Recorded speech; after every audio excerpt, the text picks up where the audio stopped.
ಒಬ್ಬ ನ್ಯಾಯಾಧೀಶರ ಮನೆಯಲ್ಲಿ ಬೆಂಕಿ ಕಾಣಿಸ್ಕೊಳ್ಳುತ್ತೆ. ಬೆಂಕಿ ನಂದಿಸಿದ ನಂತರ ಅಲ್ಲಿದ್ದ ಸ್ಟೋರ್ ರೂಮ್ನಲ್ಲಿ ಅರೆಬರೆ ಸುಟ್ಟಂತಹ ನೋಟುಗಳ ಕಟ್ಟುಗಳು ಕೂಡ ಪತ್ತೆಯಾಗುತ್ತೆ. ಆ ಹಣ ಯಾರದ್ದು? ಅದು ನ್ಯಾಯಾಧೀಶರದ್ದ ಅಥವಾ ಯಾರಾದರೂ ಅವರನ್ನು ಸಿಕ್ಕಾಕ್ಸೋದಕ್ಕೆ ಹಣವನ್ನು ಅಲ್ಲಿ ತಂದು ಇಟ್ಟಿದ್ರ? ಮತ್ತು ಅತ್ಯಂತ ದೊಡ್ಡ ಪ್ರಶ್ನೆ ಏನಂತಂದರೆ, ನ್ಯಾಯಾಧೀಶರ ವಿರುದ್ಧ ಆರೋಪ ಸಾಬೀತಾದರೆ ಅವರನ್ನು ತೆಗೆದುಹಾಕೋದು ಹೇಗೆ?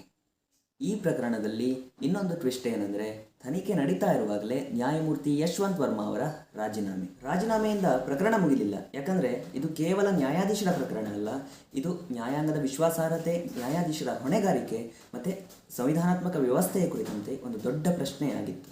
ನಮಸ್ಕಾರ, ನಾನು ನಿಮ್ಮ ಹರೀಶ್. ಏನಿದು ನ್ಯಾಯಾಧೀಶರ ಪ್ರಕರಣ, ಏನೆಲ್ಲ ತನಿಖೆಗಳಾಯಿತು ಎಲ್ಲವನ್ನು ತಿಳಿಸ್ತಾ ಹೋಗ್ತೀನಿ. ವಿಡಿಯೋನ ಸ್ಕಿಪ್ ಮಾಡದೆ ಕೊನೆವರೆಗೂ ನೋಡಿ. 2025 ಮಾರ್ಚ್, ಆ ಸಮಯದಲ್ಲಿ ಯಶವಂತ್ ವರ್ಮಾ ಅವರು ದೆಹಲಿ ಹೈಕೋರ್ಟ್ನ ನ್ಯಾಯಮೂರ್ತಿಯಾಗಿದ್ದರು. ಒಂದಿನ ಅವರ ಅಧಿಕೃತ ನಿವಾಸದಲ್ಲಿ ಬೆಂಕಿ ಕಾಣಿಸ್ಕೊಳ್ಳುತ್ತೆ. ಬೆಂಕಿ ನಂದಿಸುವಂಥ ಕಾರ್ಯ ಕೂಡ ನಡೀತು. ಆದರೆ ಅಲ್ಲಿನ ಸ್ಟೋರ್ ರೂಮ್ನಲ್ಲಿ ಅರ್ಧ ಸುಟ್ಟಂತಹ ಹಾಗೆ ಪೂರ್ತಿಯಾಗಿ ಸುಟ್ಟಂತಹ ಕರೆನ್ಸಿ ನೋಟುಗಳ ಕಟ್ಟುಗಳು ಪತ್ತೆಯಾಗುತ್ತೆ. ಇದು ದೇಶದೆಲ್ಲೆಡೆ ದೊಡ್ಡ ಸುದ್ದಿ ಕೂಡ ಆಗುತ್ತೆ.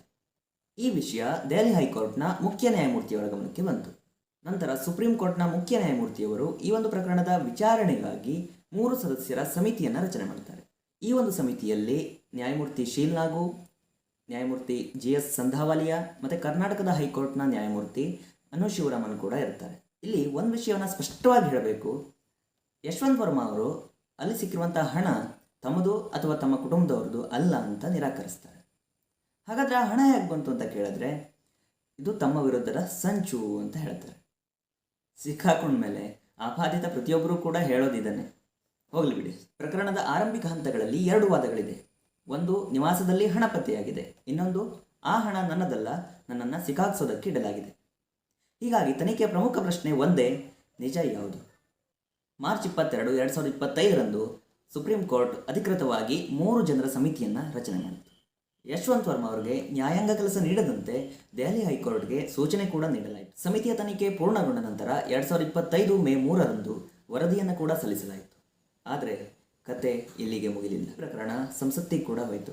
ಭಾರತದ ಸಂವಿಧಾನದ ಪ್ರಕಾರ ಸುಪ್ರೀಂ ಕೋರ್ಟ್ ಅಥವಾ ಹೈಕೋರ್ಟ್ ನ್ಯಾಯಾಧೀಶರನ್ನು ಸಾಮಾನ್ಯ ಸರ್ಕಾರಿ ನೌಕರನಂತೆ ತೆಗೆದುಹಾಕೋದಕ್ಕೆ ಸಾಧ್ಯ ಇಲ್ಲ. ನ್ಯಾಯಾಧೀಶರ ರಿಮೂವಲ್ ಒಂದು ವಿಶೇಷವಾದ ಸಂವಿಧಾನಾತ್ಮಕ ಪ್ರಕ್ರಿಯೆ. ಇದಕ್ಕೆ ಜಡ್ಜಸ್ ಎನ್ಕ್ವೈರಿ ಆ್ಯಕ್ಟ್ 1968 ಮುಂತಾದ ಕಾನೂನುಗಳ ಅಡಿಯಲ್ಲಿ ಪ್ರಕ್ರಿಯೆಗಳನ್ನು ನಡೆಸಬೇಕಾಗುತ್ತೆ. 2025 ಸಂಸದರು ಯಶವಂತ್ ವರ್ಮಾ ವಿರುದ್ಧ ರಿಮೂವಲ್ ಮೋಷನನ್ನು ಮುಂದಿಡ್ತಾರೆ. ನಂತರ 2025 ಆಗಸ್ಟ್ 12 ಲೋಕಸಭಾ ಸ್ಪೀಕರ್ ತನಿಖಾ ಸಮಿತಿಯನ್ನು ರಚನೆ ಮಾಡ್ತಾರೆ. 2026 ಮತ್ತೊಂದು ದೊಡ್ಡ ತಿರುವು. ತನಿಖೆ ಮುಂದುವರಿಯುತ್ತಿದ್ದಾಗಲೇ 2026 ಏಪ್ರಿಲ್ 10 ಯಶವಂತ್ ವರ್ಮಾ ಅವರು ನ್ಯಾಯಾಧೀಶ ಸ್ಥಾನಕ್ಕೆ ರಾಜೀನಾಮೆ ನೀಡ್ತಾರೆ.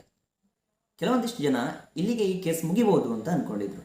ಆದರೆ ಈ ಕೇಸ್ನಲ್ಲಿ ಇನ್ನೂ ಕೆಲವೊಂದಿಷ್ಟು ಬೆಳವಣಿಗೆಗಳಾಯಿತು. ಲೋಕಸಭಾ ಸ್ಪೀಕರ್ ರಚಿಸಿದ್ದ ಜಡ್ಜಸ್ ಎನ್ಕ್ವೈರಿ ಕಮಿಟಿ ತನ್ನ ವರದಿಯನ್ನು 2026 ಮೇ 18 ಸ್ಪೀಕರ್ ಓಂ ಬಿರ್ಲಾ ಅವರಿಗೆ ಸಲ್ಲಿಕೆ ಮಾಡಿತು. 2026 ಆಗಸ್ಟ್ನಲ್ಲಿ ಈ ವರದಿ ಲೋಕಸಭೆಯಲ್ಲಿ ಮಂಡನೆಯಾಯಿತು. ಈ ವರದಿಯಲ್ಲಿರುವಂತಹ ಪ್ರಮುಖ ಅಂಶ ಏನಂದರೆ, ಯಶವಂತ್ ವರ್ಮಾ ಅವರ ವಿರುದ್ಧದ 3 ಆರೋಪಗಳು ಕೂಡ ಸಾಬೀತಾಗಿದೆ ಅಂತ ಈ ಸಮಿತಿ ಹೇಳುತ್ತೆ.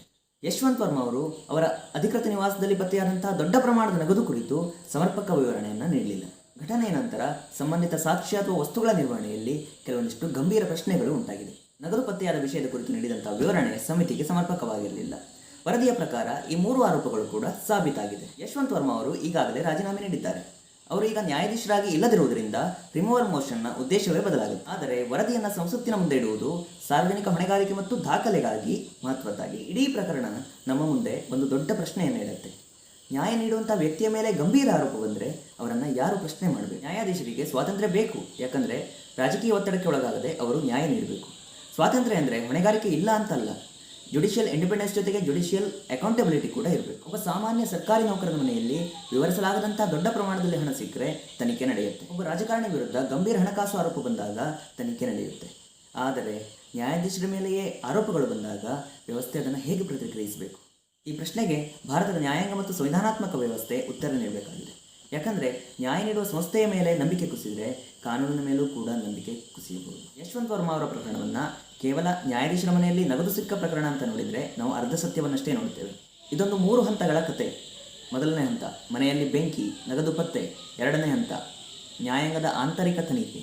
3ನೇ ಹಂತ ಸಂಸತ್ತಿನ ತನಿಖೆ, ರಾಜೀನಾಮೆ, ಆರೋಪಗಳು ಸಾಬೀತಾಗಿದೆ ಎಂಬ ವರದಿ. ಈ ಪ್ರಕರಣ ನಮಗೆಲ್ಲರಿಗೂ ಕೂಡ ಒಂದು ವಿಷಯವನ್ನು ನೆನೆಸುತ್ತೆ. ಕಾನೂನು ಎಲ್ರಿಗೂ ಕೂಡ ಒಂದೇ ಆಗಿರಬೇಕು. ನ್ಯಾಯಾಧೀಶರಾಗಿರಲಿ, ರಾಜಕಾರಣಿಗಳೇ ಆಗಿರಲಿ, ಸರ್ಕಾರಿ ಅಧಿಕಾರಿಗಳೇ ಆಗಿರಲಿ ಅಥವಾ ಸಾಮಾನ್ಯ ನಾಗರಿಕರಾಗಿರಲಿ, ಹೊಣೆಗಾರಿಕೆ ಇಲ್ಲದ ಅಧಿಕಾರ ಅಪಾಯಕಾರಿಯಾಗಬಹುದು.